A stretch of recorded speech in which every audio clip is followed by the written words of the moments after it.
Hello everybody. So finally getting around to doing the video that is the counterpart to the whole things I do not like about the Gladiator, which is the things I absolutely love about the Gladiator. And there's a whole bunch of things, and I've tried narrowing them down, but honestly I can only really come down with so many that I can narrow it down with, plus people more so will click on a video if it says top 5 things that you like seeing about X.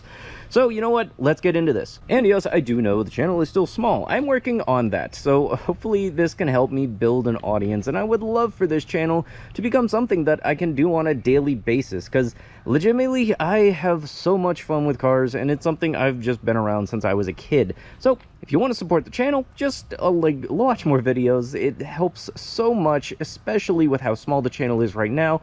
Like the video.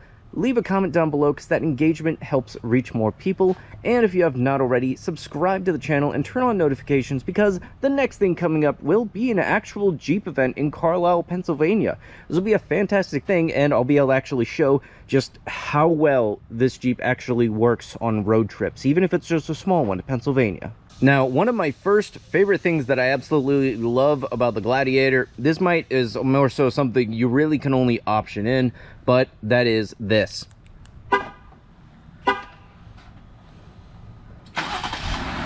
And it turns on just perfect every time. All you got to do is just double click the key fob and you're good to go. Plus, on a side note, in the event you accidentally turned it on, all you got to do is tap it once.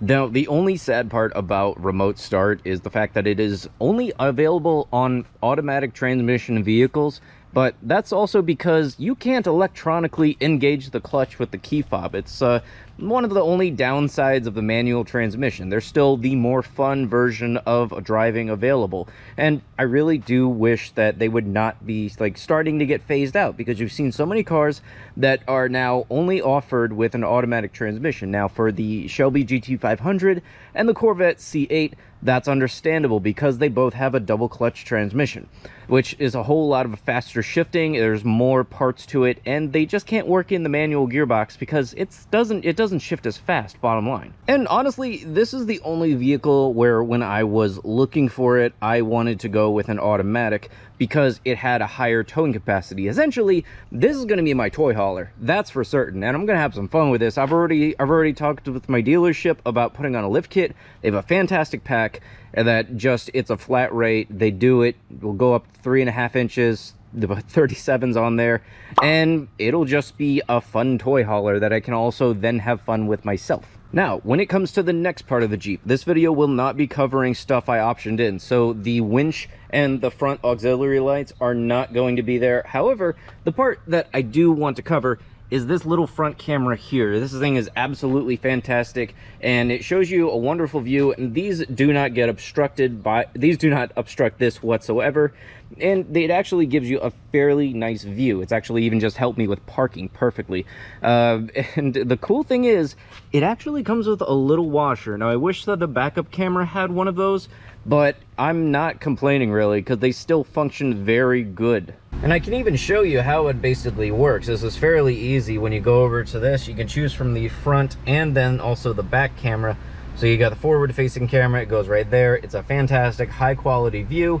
And the greatest part about this is you can actually clean it, and you see it up there. It's just, it uses the wiper fluid from the actual vehicle. And if you want to see out of the back, you just press that and you have this. It's got to be a super high res, because honestly, I've seen backup cameras on other cars and it just works. It doesn't look as good, I gotta say. Plus, if you turn the wheel, it gives you a little trajectory line, which is absolutely fantastic. Now, when it comes to the third thing that I absolutely love about the Gladiator, it's more so something I've also just loved about the Wrangler series of vehicles also, and that, of course, is the removable doors. You can actually just completely take off the doors and go naked for the day. The roof panels also come off, the back comes off, and because of the way that the convertible top is set up for the soft tops, I opted in to go for the hard top, because when you go to remove it, it actually all the way comes off. For some reason, because of if it were to go down, it would be in the bed, the soft top only goes back to this corner here and just stops. You can pull out the window here, but that's as far as it can go. When you go with the hardtop, the whole thing can come off, and I locked myself up. When you take the hardtop off, you see that there's this bar right here, and that's essentially it. This is more so a side note if anybody's been thinking, oh, where's the Rubicon logo? Yeah, when I did the vinyl, they had to take it off. Shut up about it. Now, the next thing that I absolutely love about the Gladiator is the fact that with this and the Wrangler, you could option in the steel bumper, which is absolutely cool because, like the doors, the ends here can come off, and that's just absolutely awesome. I've seen stubby bumper Gladiators, and they just look absolutely amazing. And it's just more so a look that I intend on doing when I, in fact, get the bigger tires and the lift kit, which I'm planning to do when I get my next oil change, which is roughly about 11,000, or not 11,000, 1,100 miles away. Now, the next thing I want to show you is actually something on the inside. And that's the fact that the center console and everything, basically every component that has a door that can open, actually can also lock. So you see that, you got that, this is something I've been meaning to do with my friend. But yeah, you can see the little key fob here. That actually goes in, and if I can just get that right, you can lock it. And now it won't come up. And you can do that with the components under the seat. And you can do it with the center console, the glove box. It just, if it can open, it can lock. That is the bottom line with a lot of Jeep products, especially with the Wrangler and Gladiator. If it has a component, it can lock. That's it. The locking components for, especially that of which is under the seats, makes for a very stress-free driving experience.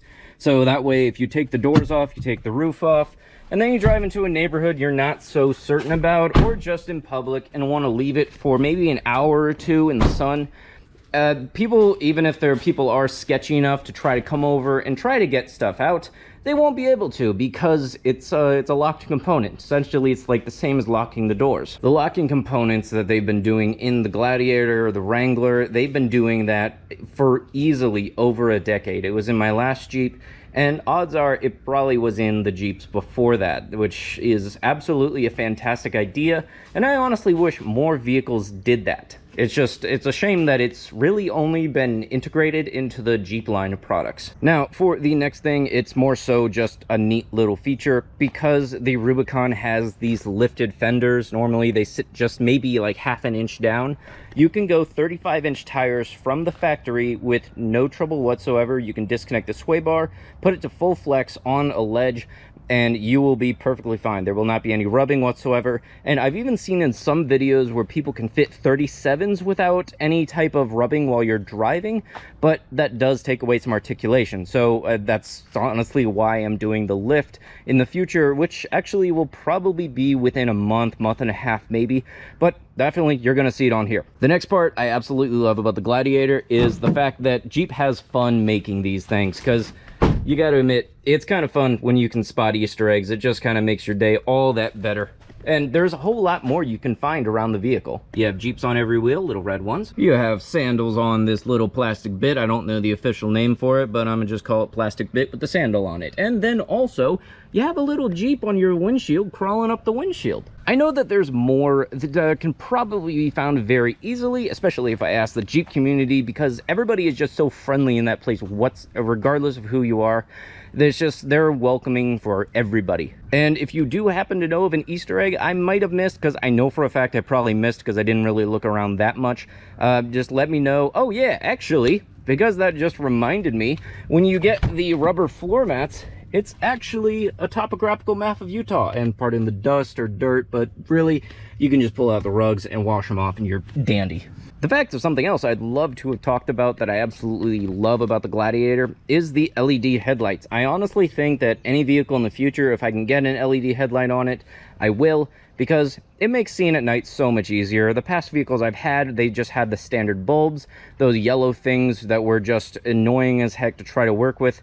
The only downside is, because you have LED headlights, people think you always have your brights on. So I've had people flash my brights and then I flip my actual brights on and then they shut up. Seriously, Montgomery County, could you please train people before you put them on the road and let them understand what the hell LEDs are? I'm honestly half tempted to just put these off and then, but you know, that's kind of illegal at the moment. Yeah, I don't think it'll ever be illegal to have auxiliaries lit on the road.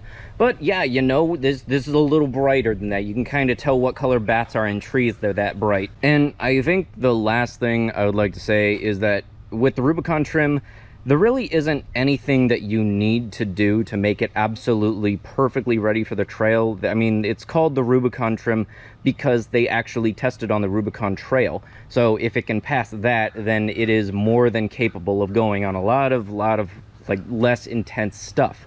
It comes with rock rails underneath, which is these little things that you thought was step rails for a second. They're not step rails, but I do want to option in some power boards if I'm going to be doing a lift, because I'm 5'9" and I already have to jump into this thing, so I'm just going to have to jump higher and higher every single time. One other thing that I've been meaning to talk about with the Jeep design in general is that I always just love stuff that you can't shake a stick at in any direction and see. I mean, you see just regular standard curves on cars, left, right, and center, but you'll notice a Jeep even if you don't know jack about cars whatsoever. Like, you can spot a Jeep in a crowd of 100 regular cars, you'll see the Jeep. That is for certain. Even in 100 trucks, you'll be able to spot the Jeep.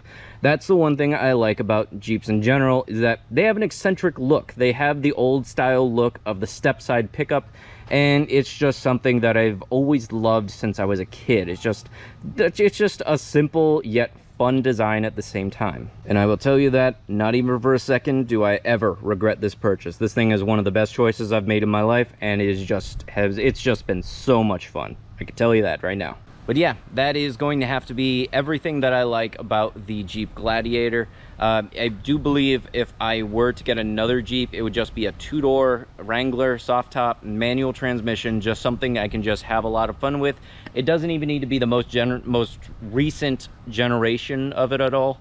It could be a 2002, it could be a 1980 something. Just, I've come to realize with Wrangler, Gladiator, just Jeep products in general, is that you don't need to go fast in order to enjoy the ride. You can just kind of be cruising along and just enjoy everything for what it is. But with that is going to have to be it with the video. If you guys want to see more stuff like this, be sure to check out the channel. Click on another video to help get that watch time up for that thresholds for stuffs. And also leave a comment down below, stuff you'd like to see, which would include stuff like the Jeep event that's coming next week or next month, one of those two. And if you haven't already, subscribe, turn on those notifications for the next video. I'll see you guys in the next one. Bye bye.